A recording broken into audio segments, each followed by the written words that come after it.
Olá, olá pessoal, de volta aqui nesse canal, depois de um longo período, de um longo espaço entre os vídeos, agora sim estamos de volta aqui para continuar produzindo conteúdo, mais uma vez para falar sobre filmes que têm o futebol como a sua temática principal, trazer aí mais uma série de indicações, mais 6 filmes, isso porque já foi feito um vídeo, se você não viu, pode assistir. É um vídeo que fala sobre filmes nacionais sobre futebol que eu gravei com meu amigo Alexandre Macari.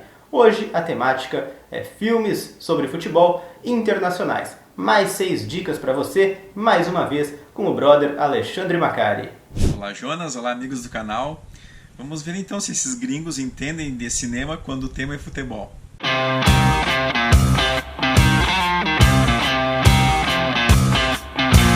Muito bem, a primeira dica de filme é um filme fantástico. Não é nem uma dica minha, nem uma dica do Macari. Essa dica é da pessoa que está atrás dessa câmera, da minha querida Cris. Esse filme se chama 66, ou 66, né? Mas não foi assim que ele foi traduzido aqui no Brasil, não. Como você sabe, brasileiros têm uma criatividade imensa para dar títulos aos filmes, e ele se chama A Bola da Vez. É nada mais clichê do que isso, né? Então esse filme, quem indicou foi a Cris. Ela me disse, quando eu estava elaborando essa lista, até tinha outro para colocar no lugar desse, mas ela disse, não, tem que ser A Bola da Vez. É um filme que eu assisti há muito tempo atrás, e eu lembro que era um filme de um menino que precisava torcer contra a sua seleção, porque ele faria aniversário no dia da final da Copa do Mundo. E aí eu fui conferir, ver o que era esse filme. Realmente, um filme bastante legal, bastante divertido. A primeira dica é o filme que conta a história do Bernie, e é um menino que, como a Cris já havia falado, vai fazer aniversário, o bar mitzvah dele, ele é um menino judeu, no dia da final da Copa de 66, daí o título do filme, e ele é da Inglaterra, né? A Inglaterra, como você sabe, disputou essa final e foi campeã do mundo.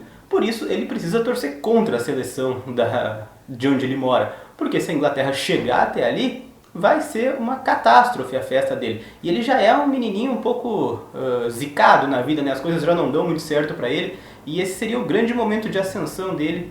Então ele precisa unir todas as forças para fazer com que a Inglaterra não chegue na final. Infelizmente, você sabe, a Inglaterra chega, mas você tem que conferir o filme para saber o que acontece com o Bernie, se ele acaba feliz ou não. Mas esse é um filme sessão da tarde, um filme para você assistir com seus amigos, é um filme para olhar comendo cachorro quente, um filme para se divertir mesmo.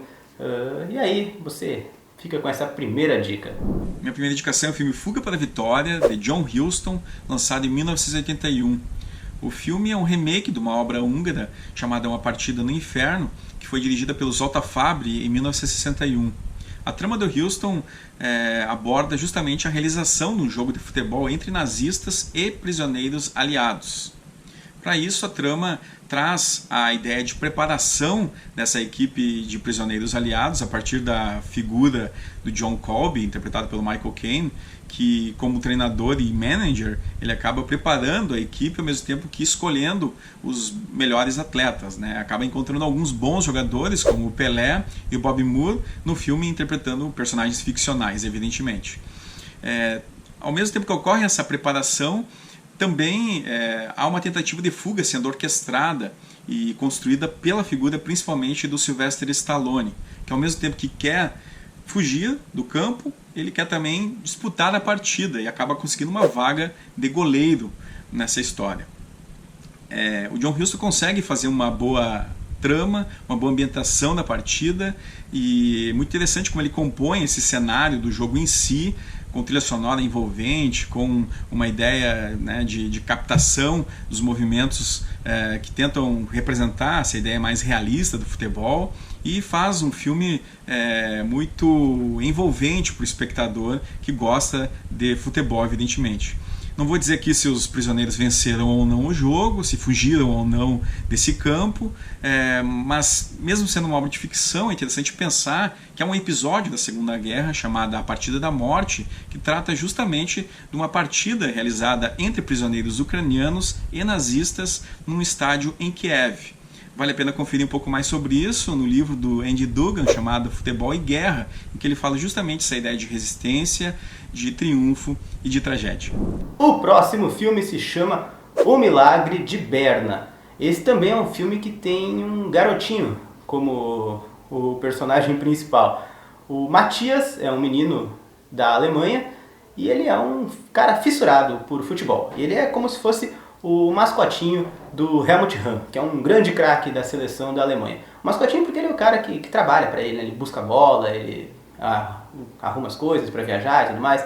Então ele acaba fazendo serviços para o seu ídolo, porque ele é um cara apaixonado por futebol. Mas o filme se passa em 1954 e vai contar um drama familiar do Matias, porque o pai dele estava na Rússia, preso, se passa no pós-guerra, né, pós-segunda guerra mundial, e ele vai retornar para casa com todos os traumas de guerra, já volta sendo uma outra pessoa. Então vai ter todo esse drama do Matias com o pai e o resto da família do Matias, ao mesmo tempo em que vai contar a história da seleção alemã nessa Copa do Mundo. Então o filme vai acompanhar a trajetória da seleção da Alemanha na Copa de 1954, que aconteceu na Suíça, e o Matias era uma espécie de amuletinho da seleção, principalmente amuletinho do chefe, né, que é o Helmut Hahn, o cara para quem ele prestava seus serviços. Então ele só conseguia fazer gol em jogos decisivos ou ganhar um jogo quando o Matias estava ali presente. Mas enquanto a Alemanha viaja para a Suíça e vai passando de fase até chegar na grande final contra a Hungria do Puskás, a grande Hungria, o Matias vai vivendo seus dramas familiares com a volta do pai. Então é um filme bastante pesado em alguns pontos. Tem uma cena que a primeira vez que eu assisti me chocou muito, sempre me vem à cabeça essa cena, porque o Matias era um menininho solitário. Ele não jogava bem futebol, apesar de ele ser um cara apaixonado pelo esporte.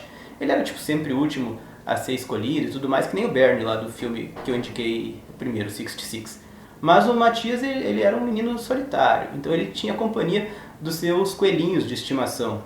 Ele sentava às vezes fora de casa para conversar com os bichinhos ali, e quando o pai volta, tem toda aquela questão de um cara transformado pela guerra, um cara totalmente diferente e um cara difícil de lidar, mas um dia ele tenta se transformar, né? Ele tenta dar aquela reviravolta do personagem e virar um homem bom, e ele prepara um lindo jantar para a família, um jantar delicioso, todo mundo come, todo mundo elogia a comida, estava sensacional, o pessoal adora, tempero, tudo ok, show de bola. E Matias também acaba fazendo essa redenção dele com o pai. E depois, não é engraçado, não sei porque eu ri. Depois ele descobre que ele havia jantado os seus coelhinhos de estimação. Essa é a segunda dica: O Milagre de Berna. O grande diretor britânico Ken Loach lançou em 2009 um filme chamado A Procura de Eric. A trama traz a história de Eric Bishop, um carteiro da cidade de Manchester que está passando por dificuldades na sua vida. Ele tem problemas em casa, onde um dos enteados está envolvido com o crime e também não conseguiu resolver questões do seu passado amoroso de 30 anos atrás. Paralelo a isso, Bishop é um grande fã do Manchester United, mas mais em específico um grande fã do ex-jogador Eric Cantona, grande ídolo do Manchester nos anos 90. Em um momento da sua vida, Bishop está relaxando até que aparece no seu quarto justamente ele, Eric Cantona.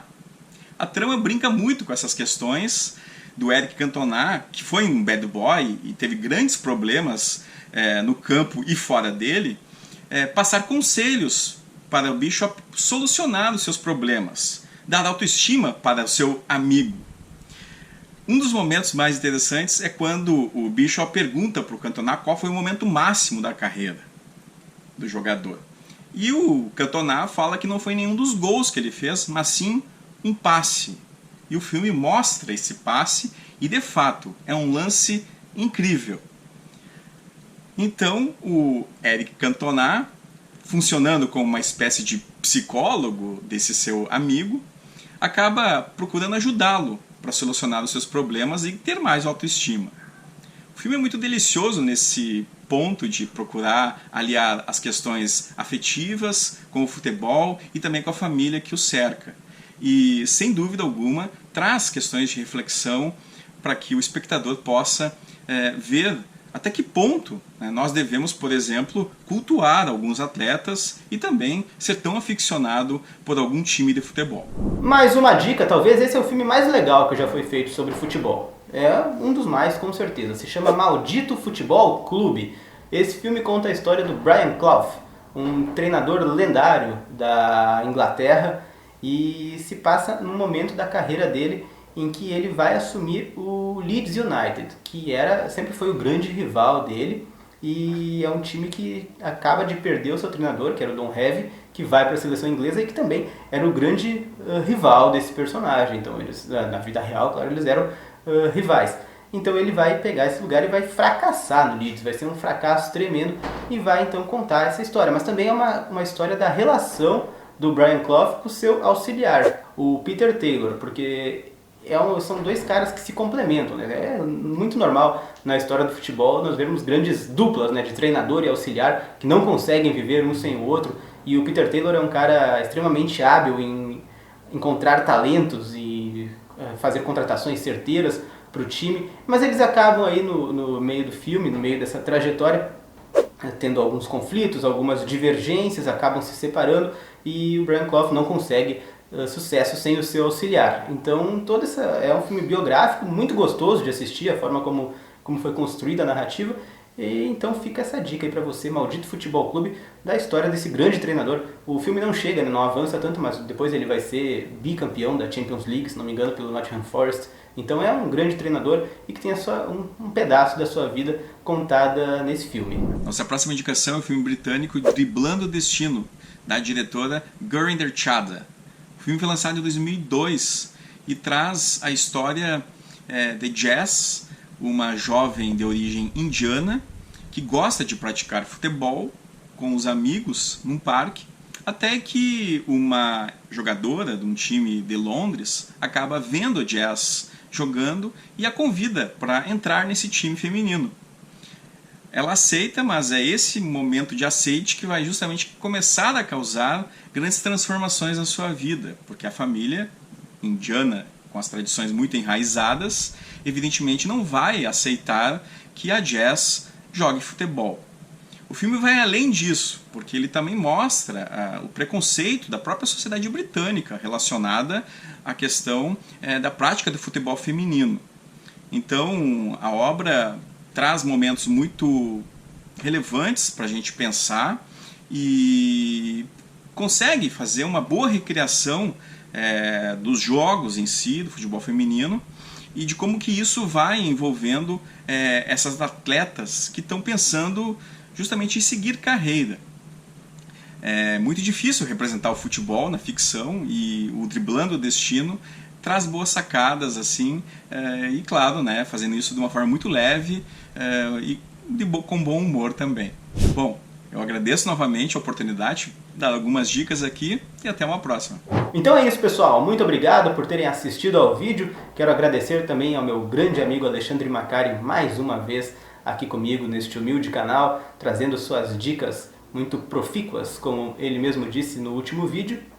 E você que assistiu, e se já assistiu a algum desses filmes, deixa aí nos comentários o que você achou, e se faltou algum filme nessa lista, pode deixar também a sua sugestão aí. E se você gostou desse vídeo, deixa o seu like, e também você pode se inscrever no canal para continuar acompanhando. Claro, eu sei e admito que a periodicidade não é o forte desse canal, mas tentarei continuar atualizando, continuar produzindo conforme eu vá conseguindo, mas a meta é conseguir postar novos vídeos em breve. Então se inscreva aí para ajudar bastante, porque também dá aquela motivada, e um grande abraço!